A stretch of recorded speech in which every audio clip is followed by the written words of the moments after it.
अब हम आते सेक्शन नंबर 174 के ऊपर।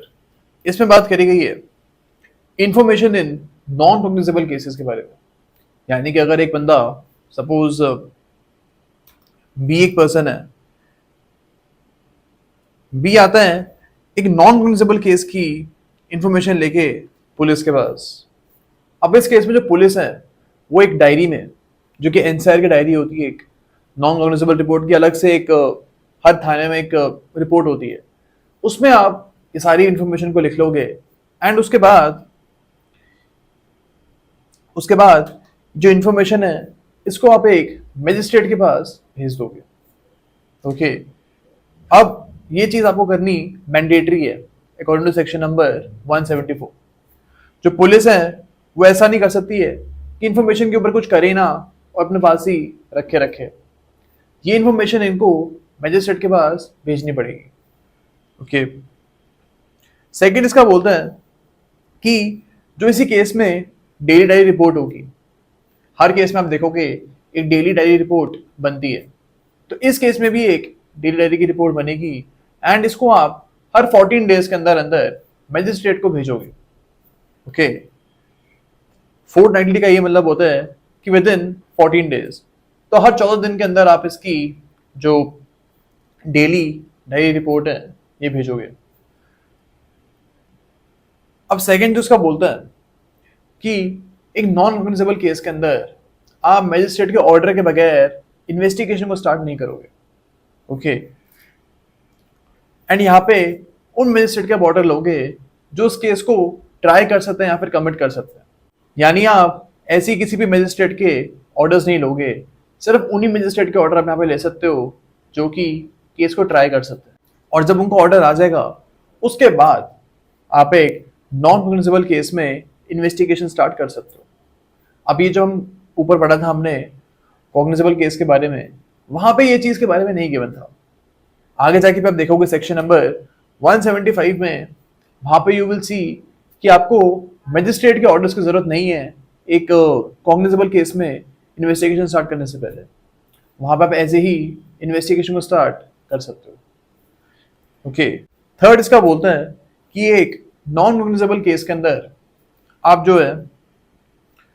जो है इन्वेस्टिगेशन में वो हर काम कर सकते हो जो कि आप एक कॉग्निजेबल केस में कर सकते हो। तो सेम पावर्स होगी पुलिस ऑफिसर्स के पास जब वो एक नॉन कॉग्निजेबल केस में इन्वेस्टिगेशन करेंगे, बट यहाँ पे एक पावर उनके पास नहीं होगी, वो पावर है अरेस्ट करने की। यानी कि अगर आपको एक नॉन कॉग्निजेबल केस में अरेस्ट करना है तो आपको सबसे पहले एक अरेस्ट वारंट लेके आना पड़ेगा मजिस्ट्रेट का, उसके बाद ही आप अरेस्ट को इन केसेस में कर सकते हो। ओके,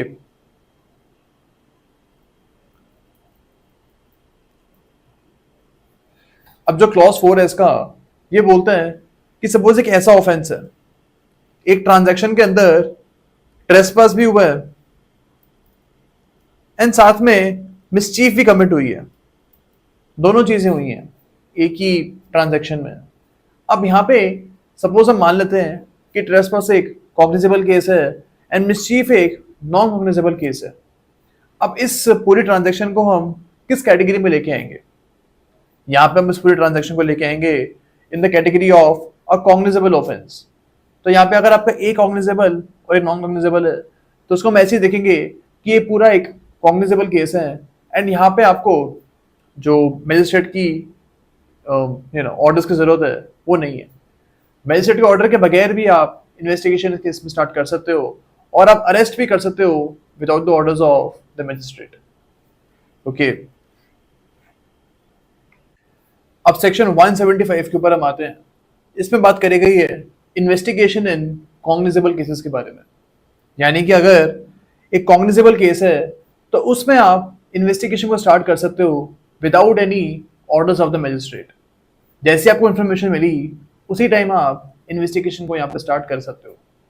ओके, अब यहाँ पे एक और चीज के बारे में बोला हुआ है कि एक जो हमारे पुलिस ऑफिसर हैं उनकी जुरिस्डिक्शन क्या होगी, यानी कौन से केसेस में वो इन्वेस्टिगेशन को स्टार्ट कर सकते हैं, वो हमको क्लॉज 1 में बताया गया।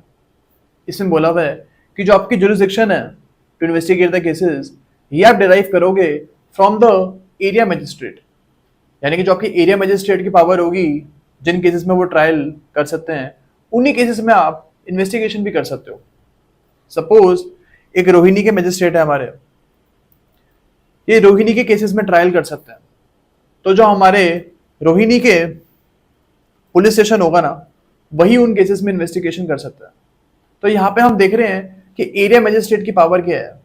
सपोज यही रोहिणी वाले जो हमारे मजिस्ट्रेट हैं, ये करनाल के केसेस को भी ट्राई कर सकते हैं। फॉर एग्जाम्पल करनाल के केसेस को भी ट्राई कर सकते हैं। तो जो हमारा रोहिणी का पुलिस थाना है ना, ये करनाल के केसेस में भी इन्वेस्टिगेशन को कर सकता है। तो आपको ये चीज याद रखनी है that we will look towards the jurisdiction of the magistrate to try the cases. अगर हमको देखना है कि एक पुलिस ऑफिसर कौन से केस में इन्वेस्टिगेशन कर सकता है।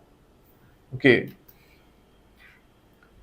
अब जो उसका प्रोवाइजो है, एक सिंपल सी बात बोलता है कि एक एसपी जो है, सुपरिटेंडेंट ऑफ पुलिस जो है, वो खुद भी किसी केस में इन्वेस्टिगेशन को कर सकते हैं, या फिर वो चाहे तो एक डीएसपी जो है, डेप्यूटी सुपरिटेंडेंट ऑफ पुलिस, इनको भी बोल सकते हैं किसी केस में इन्वेस्टिगेशन को करने के लिए। ओके, अब सेकंड प्रोवाइजो का एक सिंपल सी बात बोलता है। फॉर एग्जाम्पल एक केस में रोहिणी के जो पुलिस थाना है, ये द्वारका के केसेस को इन्वेस्टिगेट कर रहे हैं।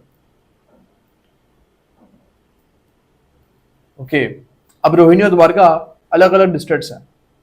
द्वारका के केसेस को सुन रहे हैं, इन्वेस्टिगेट कर रहे हैं रोहिणी के पुलिस थाने वाले। तो यहाँ पे जो इन्वेस्टिगेशन करेंगे, इसको आप नल एंड वॉइड नहीं मानोगे, इस इन्वेस्टिगेशन को भी आप वैलिड मानोगे। हम यहाँ पे ये नहीं बोलेंगे कि जस्ट बिकॉज इनकी जुरिसडिक्शन नहीं थी इस केस में इन्वेस्टिगेशन करने के लिए, तो पूरी इन्वेस्टिगेशन अब वॉइड हो चुकी है। ऐसा हम यहाँ पे नहीं बोलेंगे। एंड ये जो इन्वेस्टिगेशन है, ये भी वैलिड मानी जाएगी। ओके, अब क्लॉज 3 इसका बोलता है कि अगर एक पुलिस ऑफिसर केस में इन्वेस्टिगेशन को ऑर्डर नहीं कर रहे, उसके बाद जो हमारे एसपी हैं, वो भी केस में इन्वेस्टिगेशन को ऑर्डर नहीं कर रहे हैं, ना ही वो एफआईआर का रिकॉर्ड कर रहे हैं, इस पर्टिकुलर केस में जो नेक्स्ट आपके पास रेमेडी होगी, वो यही होगी कि मजिस्ट्रेट के पास आप जाओ एंड इनको आप बोलो कि आप एफआईआर को रिकॉर्ड करिए और इस केस में इन्वेस्टिगेशन को स्टार्ट करवाइए। ओके, तो ये हमारा क्लॉज 3 बोलता है कि ऐसा भी किया जा सकता है। अब क्लॉज 4 के ऊपर हम आते हैं। ये नया क्लॉज ऐड हुआ है, पुरानी सीआरपीसी में चीज नहीं गिवन थी। अब इसमें बोला है कि फॉर एग्जाम्पल हमारे एक पब्लिक सर्वेंट है एक पब्लिक सर्वेंट है एंड इनके एक हेड है बी, यानी कि सुपीरियर है, उनको हम बी बोल रहे हैं यहाँ पे। इस पर्टिकुलर केस में जो हमारा क्लॉज 4 है, वो ये बोलता है कि एक जुडिशियल मजिस्ट्रेट जो है, ए के खिलाफ वो कॉग्निजेंस तभी लेंगे, ए के खिलाफ वो केस को तभी स्टार्ट करेंगे जब बी जो है एक रिपोर्ट हमारे मजिस्ट्रेट को दे देंगे, जिसमें सारे के सारे सर्कमस्टांसेस होंगे कि ए ने क्या गलती करी है एंड क्यों उसके खिलाफ केस को स्टार्ट करना चाहिए। तो बी की एक रिपोर्ट बनेगी, उसके बाद ए के खिलाफ आप इस केस में कॉग्निजेंस को ले सकते हो। ओके, अब 20 का सिंपल से आप बोलता है कि आप कॉग्निजेंस तभी लोगे इस पब्लिक सर्वेंट वाले केस में जब आप इस केस के सारे पहलुओं को एक बार कंसीडर कर लोगे। ओके, तो सारे पहले पब्लिक सर्वेंट की बात भी सुनोगे, उनके बात सुनने के बाद आप इस केस में फिर कॉग्निजेंस को ले सकते हो। तो ये जो 2 रिक्वायरमेंट्स हैं, यहाँ को पहले पूरी करनी पड़ेगी, इसी के बाद आप पब्लिक सर्वेंट के खिलाफ किसी भी केस में कॉग्निजेंस आप ले सकते हो। ओके, लेकिन आपको यहाँ पे याद रखना है कि जो पब्लिक सर्वेंट है, जो सरकारी नौकर हैं, उनके बारे में यहाँ पे बात करी गई है, लेकिन तभी जब वो ऑफिशियल कैपेसिटी में एक्ट कर रहे हैं। अगर सपोज इनका एक प्राइवेट मैटर होता, सपोज डिवोर्स का मैटर होता या फिर चीटिंग का मैटर होता, जो कि इनका प्राइवेट मैटर होता, इस केस में क्लॉज 4 नहीं लगेगा। यहाँ पे नॉर्मल तरीके से ही केस को चलाया जाएगा। ओके, तो आपको ये चीज यहाँ पे याद रखनी है।